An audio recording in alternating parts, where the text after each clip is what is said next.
ప్రతి వాళ్ళు ఫ్యూచర్లో స్టూల్ ఎగ్జామినేషన్ చేసుకునే వాళ్ళు ఉండకపోవచ్చు భవిష్యత్తులో. ప్రతి ఒక్కళ్ళు వాళ్ళ యొక్క స్టూలు అంటే మలాన్ని పరీక్ష చేయించుకోవాలి.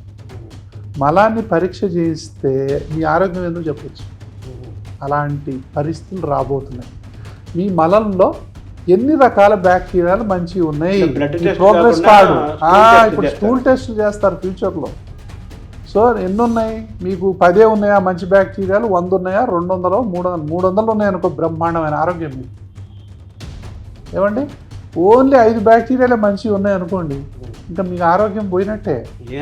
తర్వాత ఒక 100 రకాలైన చెడు బ్యాక్టీరియాలు మీలో ఉన్నాయనుకోండి, ఇంకా ఆరోగ్యం ఎక్కడిది? ఆ జబ్బుల నిలయం అది, ఆ బాడీ. కాబట్టి ఏ బ్యాక్టీరియా మనలో ఉందనేది ఫ్యూచర్లో రాబోతుంది. ఫ్యూచర్లో కంపల్సరీగా స్టూల్ ఎగ్జామినేషన్ అనేది ప్రతి వాళ్ళు చేయించుకోవాల్సిన పరిస్థితి వస్తుంది.